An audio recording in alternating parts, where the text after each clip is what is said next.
Bienvenidos, amigos y amigas, a esta serie donde vamos a repasar todos y cada uno de los mundiales de rugby de la historia. Acompáñennos en esta aventura de 9 videos para llegar bien preparados al Mundial de Francia 2023 que comienza el 8 de septiembre. Así que sin más preámbulos, comencemos.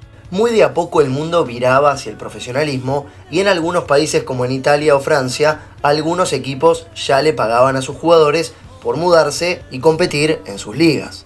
Mientras tanto, en Oceanía se potenciaba una versión del rugby muy similar a la de 15, pero con 13 jugadores, que le prometía a los más humildes la oportunidad de tener en este deporte un medio de vida. Pero esto sería más relevante 4 años después. Luego del Mundial de 1987, los Pumas sufrieron grandes cambios en su fisonomía. Lo primero es que tanto Héctor Silva como Ángel Guastela dejaron su cargo de entrenadores para cederle el espacio a Rodolfo Michingo O'Reilly, histórico del CASI. La presencia de Michingo trajo el regreso del Grupo de San Isidro, una camada de jugadores del CASI y del SIC que no eran de la preferencia de los anteriores entrenadores. Así es como Andrés Perica Corrugués, Jorge Allen, Marcelo Lofreda y Alfredo Suárez Gache, entre otros, regresaban al seleccionado. Después de los 2 test matches favorables ante Australia, un empate y una victoria ante el cuarto mejor equipo del mundo, en noviembre de 1987, Hugo Porta le diría adiós a los Pumas tras convertir el try de la victoria a cargo de Cristian Mendy. Algunos años más tarde, en el 90, volvería a disputar un test match internacional con los Pumas ante Escocia en Murrayfield. Sin embargo, ese partido sería totalmente adverso, ya que Porta entró solo 10 minutos y salió lesionado. Esa fue oficialmente su última vez con la camiseta de los Pumas. De a poco, los más grandes que iniciaron su camino a mediados y fines de la década del 70 comenzaban a dejar el seleccionado, pero también más resultados históricos. Una victoria ante Francia en 1988 contra un equipo similar al que disputó la final del 87 y una histórica victoria ante Inglaterra en el 90, aunque también algunas duras derrotas ante Canadá y toda la gira a Nueva Zelanda del 89. Ese partido con Inglaterra fue el fin de una era y significó el recambio, ya que O'Reilly renunciaría a su cargo al finalizar aquel encuentro que terminó en victoria. En el seleccionado de Buenos Aires se estaba gestando una sinergia interesante con Luis Lucho Gradín como entrenador y una importante camada de jóvenes que también estaban en los Pumitas.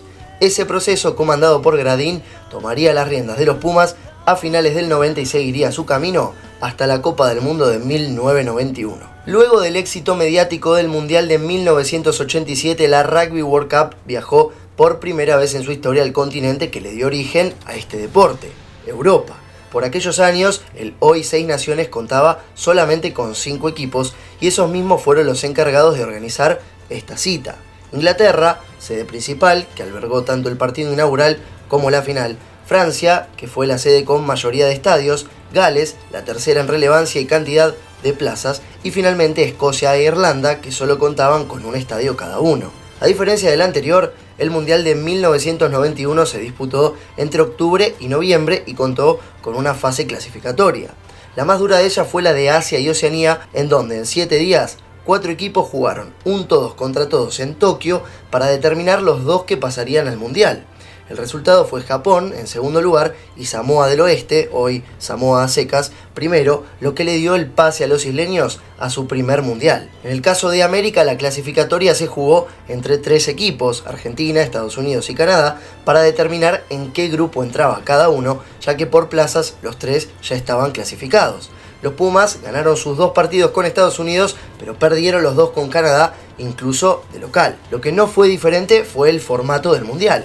4 grupos de 4, casi que con los mismos equipos, donde los 2 primeros de cada grupo pasaban a los cuartos. Este torneo tuvo 2 animadores inesperados. El primero fue el de los debutantes, los ya mencionados samoanos, integrantes del grupo 3, que compartían con el campeón Australia, el local Gales y los Pumas. Los samoanos tuvieron una gran participación en la competencia, ya que parte del equipo estaba integrado por jugadores de los All Blacks que no pasaron el corte final previo a la Copa del Mundo. En su primer partido ante los Dragones Rojos, en el Cardiff Arms Park, los isleños dieron un batacazo histórico y ganaron por 13-16. Aquella noche los samoanos dejaron en shock a todo el pueblo galés por su acérrima defensa al borde de lo ilegítimo. El resultado, además de una victoria, fueron 3 galeses que debieron recibir atención médica y salir del campo de juego.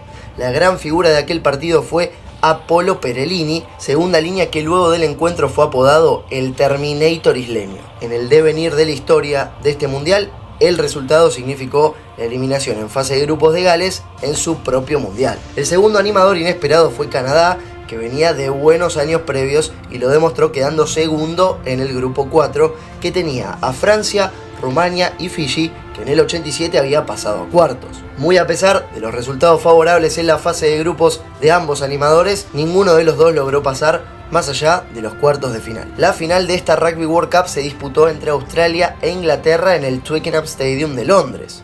Los ingleses venían de vencer a Escocia en las semis, en un partido áspero y sin tries, mientras que Australia, con actuaciones espectaculares de Ian David Campese y Michael Lynagh, destronó al último campeón del mundo, Nueva Zelanda, y llegó a la final. El último partido fue palo a palo, pero Australia dio el golpe y venció a los ingleses de local por 12-6, consiguiendo así su primera Copa del Mundo. Mientras tanto, por el tercer y cuarto puesto, Escocia y Nueva Zelanda disputaron su partido, que resultó en los neozelandeses llevándose la victoria por 6-13. Ian David Campese encontró su pico de rendimiento durante aquella Copa del Mundo, donde quedó fijo en la posición de win y se consagró como tryman del torneo con 6 ensayos, puesto que compartió con su colega francés Jean-Baptiste Lafont. Su compatriota Michael Lynagh, apertura de los Wallabies, fue el segundo mayor anotador con 66 puntos y clave en todas las victorias de los de amarillo.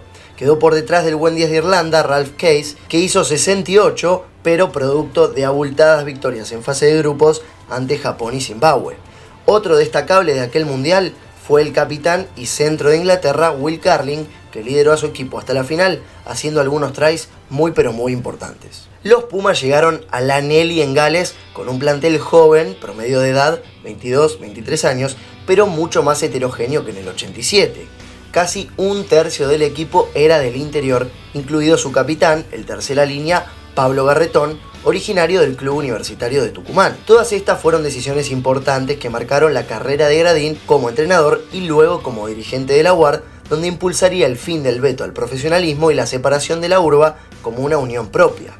En ese equipo aparecía un joven Federico Méndez, hooker de tan solo 19 años que luego jugaría otros 2 mundiales para los Pumas, Pedro Sporleder y Germán Yáñez, la segunda línea del seleccionado argentino indiscutida por varios años, Gonzalo Camardón y Lisandro Arbizu, que con tan solo 20 años los dos ya eran líderes del equipo como medio scrum y apertura respectivamente, y por último un tucumano, Martín Terán, que sería el tryman de aquel equipo, anotando en 3 oportunidades. Como ya hemos mencionado, la Argentina integraba el grupo 3, donde por segunda vez consecutiva se veía obligado a enfrentar un claro candidato que luego se haría con el título de campeón, Australia. El desempeño de los Pumas, en lo poco que jugaron en el torneo, no fue bueno. No se pudo ganar ningún partido y otra vez el seleccionado argentino se iba antes a casa. Sin embargo, si analizamos cualitativamente los resultados, estos no fueron tan malos. Se batalló duro con Australia, campeón del mundo. 5 días después, en Cardiff, los Pumas pusieron a Gales contra las cuerdas y a pesar del try de Hernán García Simón, perdieron 16-7. El último partido con Samoa sí fue el peor de todos y tuvo expulsados de ambos lados, además de una fricción permanente. Pero bueno, Samoa era la sensación de aquel mundial. Si bien la actuación argentina puede haber sido otra vez decepcionante, hay que recordar que todos los jugadores de los Pumas eran aún amateurs y jugaban en sus clubes en el país. De hecho, los pocos profesionales argentinos eran muy mal vistos por aquellos años y no eran bienvenidos al seleccionado, razón por la cual muchos de los ídolos del 87, como Aguja Gómez o Serafo Dengra, nunca más pudieron vestir la celeste y blanca. En el resto del mundo el profesionalismo también estaba mal visto, pero se hacía igual y a las espaldas. Muchos jugadores se entrenaban todos los días y recibían pagos, algunos de forma más evidente que otros, y esa diferencia se notaba en el plano internacional, sobre todo en los mundiales. En ese sentido, la UAR y el rugby argentino pecaron de inocentes y fueron más papistas que el Papa.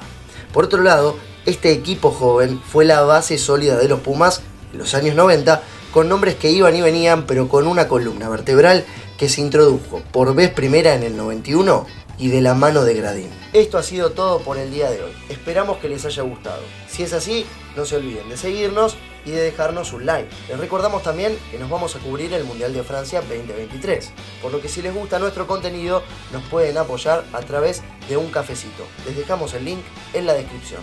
Nosotros nos vemos en el video del próximo Mundial, el del 91. Hasta luego.